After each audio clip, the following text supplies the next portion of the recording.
အားလုံးမင်္ဂလာပါနဂါးလေးဒီကနေပြီးတော့ပြန်လည်ကြိုဆိုလိုက်ပါရယ်ကဲကျွန်တော်ရဲ့ channel လေးကနေပြီးတော့ဒါနဂါးလေးဒီမှာရှိရဲ့ကားအစုံကိုကျွန်တော်ပြပေးမှာဖြစ်ပါတယ်ကျွန်တော် channel ရောဒါ review တွေလုပ်ပေးမှ channel မျိုးတော့မဟုတ်ဘူးပေါ့နော်ကျွန်တော်ကနဂါးလေးဒီကကားတွေကိုရောင်းပေးမဲ့ channel ပါဒါကြောင့်မို့ဒါကားတွေစိတ်ဝင်စားလို့ရှိရင်တော့ကျွန်တော် channel လေးကို like and subscribe လုပ်ထားပေးလို့ရပါတယ်ကဲအဲဆိုကားတွေလိုက်ပြလိုက်ရအောင်ဒါပထမဆုံးအနေနဲ့ဒီမှာကျွန်တော်တို့စီမှာ RAV4 ကိုမှာ2015 diesel တွေကတစည်းရှိပါမယ်ဒါလေးဆိုလို့ရှိရင်2000ကျော်မှာကျွန်တော်ညှိနှိုင်းပြီးတော့ရောင်းပေးနေတယ်နော်ဒါလေးတစည်းရှိမယ်ပြီးရင်ဒီမှာ Viosဒါတိုဒါစလုံးနဲ့ရှာတဲ့ customer အတွက် model အမြင့်နဲ့ရမယ်က2018 model ပြည်နံပါတ်မန်နေလိုက်စဉ်အဖြူလုံးကအသက်လေးနဲ့ရမယ်ဒီကောင်လေးဆိုလို့ရှိရင်ဈေးက1900ပတ်ကြလေမှာညှိနှိုင်းပြီးတော့ရောင်းပေးနေပါတယ်ခင်ဗျာနော်ကျွန်တော်ဒီဘက်ကနေအရင်စပြလိုက်မယ်ပေါ့နော်ကဲဒီဘက်ကနောက်တစ်စီးက Mercedes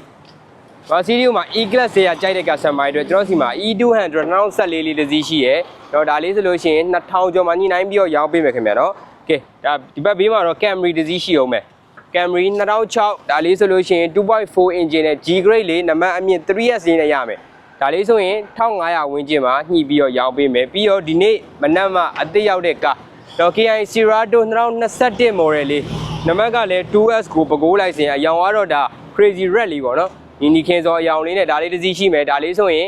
2000ကျော်မှညှိနှိုင်းပြီးရောင်းပေးမယ်2100ဝန်းကျင်ပေါ့နော်အဲ့လောက်မှရောင်းပေးမယ်ပြီးတော့ဒီမှာအသစ်ရောက်တဲ့ကားလေးရှိတယ် Picaro 2013လေးတွေဒါလေးဆိုရင်800အတိနဲ့ရမယ်ပြီးတော့ဒီမှာ G6 ကို2008လေးလည်းရှိရဲဒါလေးဆိုလို့ရှိရင်တော့ဒါ900ပတ်ချလဲမှာညှိပြီးတော့ရောင်းပေးမယ်ဒါဆိုအထဲမှာလည်းချက်ကြည့်အောင်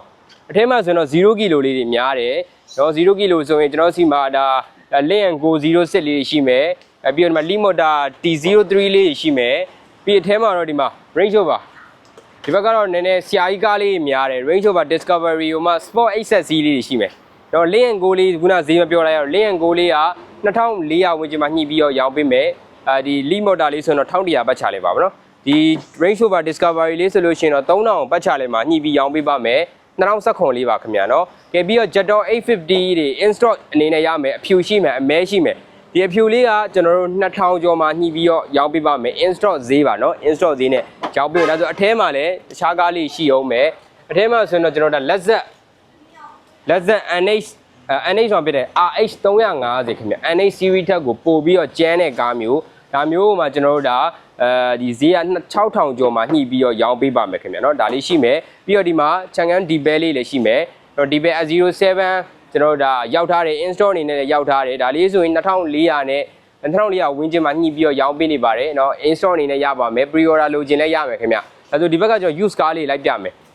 use car ထဲမှာဆိုဒီမှာကျွန်တော်ဒါအရင်ဆုံး Swift 2017 JDM နဲ့ရှိမယ်ဒါလေးဆိုရင်1000စွန်းမှာညှိပြီးတော့ရောင်းပေးပါမယ်ခင်ဗျာနော်ဆွစ်လေးတွေရှိမယ်ပြီးသွားရင်ကျွန်တော်ဒါအရှိမဆိုလို့ရှိရင်ဒါ Nissan Match လေးတွေရှိမယ်ဒီမှာ Nissan Match ကိုမှပုံပြောင်းရှိတယ်ပုံဟောင်းရှိတယ်ဒါလေးဆိုရင်2012လေးနော်ပုံပြောင်းလေးဒါလေးဆိုရင်တော့800ကျော်မှာညှိပြီးတော့ရောင်းပေးမယ်ပြီးတော့ဒီဘက်မှာလည်းအဖြူလေးတစ်စီးရှိအောင်မယ်ဒါလေးဆိုလည်း800ကျော်ပဲသူကတော့အဖြူလေးဖြစ်သွားဆိုတော့ဒါကတော့ပုံဟောင်းလေးပေါ့နော်800ဒါတော့800စွန်းလေးနဲ့ရမယ်နော်800စွန်းလေးနဲ့ရမယ်ပြီးတော့ဒီဘက်မှာ BB ရှိသေးတယ် BB 1007ကိုမှဒီကောင်ကကျွန်တော်တို့ DJ version ဖြစ်သွားမယ်လူရန်ကြိုက်တဲ့ DJ version နဲ့ရမယ်ဒါလေးဆိုရင်895သိန်းနဲ့ညှိပြီးတော့ရောင်းပေးမယ်เนาะကဲပြီးတော့ဒီမှာနောက်မှာ Crown เนาะဒါကတော့မြန်မာပြည်အကြိုက်ထဲကကားတစ်စီးဖြစ်တယ် Toyota Crown 1004เนาะ Crown 1004တစ်စီးရှိရဲဒါလေးဆိုရင်အဖြူလေး 3.0 နဲ့ရမယ်အတွင်းကန်း grade ကတော့ G တော့မပြည့်ဘူးခင်ဗျာဒီကောင်က base grade နဲ့ရမယ်ဒါလေးဆိုရင်တော့1500ဝန်းကျင်နဲ့ညှိပြီးတော့ရောင်းပေးပါမယ်ကဲပြီးတော့ဒီဘက်မှာတော့ကျွန်တော်အကြိုက်ဆုံးကားရဲ့တစ်စီး compact SUV ထဲမှာအကြိုက်ဆုံးကားရဲ့တစ်စီး Chevrolet Trailblazer 2021 model RS Train နဲ့ခင်ဗျာနော် RS Train ဖြစ်တဲ့အတွက်ဒီကောင်က grade အပြည့်ဆုံး grade နဲ့ရမယ်ဒါလေးဆိုရင်ဒါကတော့ grade ကတော့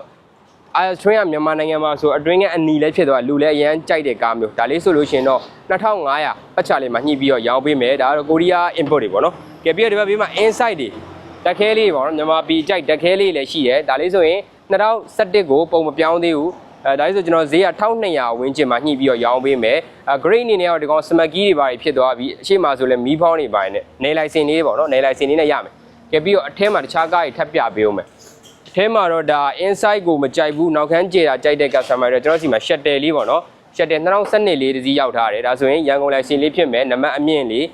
ဒီ grade ကတော့ smart selection တော့ smart key လေးနဲ့ရမယ်ဒါလေးဆိုရင်1500ပတ်ချလေးတော့1500ပတ်ချလေးမှာညှိပြီးတော့ရောင်းပေးမယ်ကဲနောက်မှာတခြားကားရှိသေးတယ်နောက်မှာဘာကားလေးရှိအောင်မလဲဆိုရင်ကျွန်တော်ဒီမှာ BB လေးရှိမယ်ခုနကတော့ DJ version BB အခုကရိုးရိုးလေး1006 ဒီကောင်ဆို800ကျော်မှာညှိပြီးရောင်းပေးမယ်နော် BB လေးလည်းရှိမယ်ကျွန်တော်စီမှာပြီးတော့ဒီဘက်မှာ inside ကိုအမဲမကြိုက်ဘူးအဖြူကြိုက်တယ်ဆိုရင်ကျွန်တော်စီမှာ1009ရှိမယ်1009ဒါလေးဆို1200ကျော်ပဲ1200ကျော်ညှိပြီးတော့ရောင်းပေးပါမယ်ပြီးတော့ဘာရှိအောင်မလဲဆိုရင်ဒီမှာနောက်မှာ Demio လေးရှိမယ်နော် Demio ပုံဟောင်း2008လေးတွေရှိမယ်ဒါလေးဆိုရင်ကျွန်တော်တို့900ကြော်မှာညှိပြီးတော့ရောင်းပေးပါမယ် Demio ခဲမဲလေးစမကီးနဲ့ဖြစ်သွားပြီနော်စမကီးလေးနဲ့ရန်ကုန်လိုင်စင်လေးပေါ့နော်နောက်တစ်စီးကတော့ Honda Fit ကိုမှ main ကလေးတွေကြိုက်မဲ့အယောင်မျိုးလေးခင်ဗျာနော်ဒါပန်းနုရောင်လေးနဲ့2008 2009ပေါ့နော်2008 2009နဲ့ဒါလေးတစ်စီးရှိတယ်ဒါလေးဆိုရင်တော့900ကျော်မှာညှိပြီးတော့ရောင်းပေးမယ်Great ကတော့ဒီကောင်ဗတ်မမီကြောက်လေးပါတယ်ဒီမှာကျွန်တော်အလွိုင်းဝီးတော့မဖြစ်သေးဘူးဘိန်းဘုံလေးနဲ့ပဲเนาะဒါလေးတစ်စီးကျွန်တော်စီမှာရှိမယ် Honda Fit တွေဆို3စီးလောက်ရှိရယ်ခုနအနီရောင်လေးပြပေးခဲ့တယ်အခုဒါပန်းနုရောင်လေးလည်းရှိရယ်ပြီးတော့အပြာလေးတစ်စီးရှိသေးရယ်ပြပေးဦးမယ်เนาะဒီမှာနောက်စီးအနေနဲ့ကဒီမှာ Honda Fit ကို1008ဒီကောင်ဆိုရင်900တော့မကျော်900မကျော်တဲ့ဈေးမှာရမယ်2008လေးအပြာရောင်လေးပေါ့နော်ဒါလေးတစ်စီးလည်းရှိမယ်ဒီကောင်ဆိုရင်တော့ဗတ်မမီကြောက်တွေပါတယ်အလွမ်းဝီးလေးဖြစ်သွားမယ်နောက်ပြီးတော့ဒီမှာ Suzuki Swift အခုကတော့အနီလေးပြပေးခဲ့တာ17ဒါ2010လေးဒါလေးဆိုရင်တော့ကျွန်တော်တို့ဒါ900ကျော်တော့900ကျော်မှာညှိပြီးတော့ရောင်းပေးပါမယ်ပြီးတော့ဒီမှာလုပ်ငန်းသုံးမဲ့ညီကိုတွေအတွက်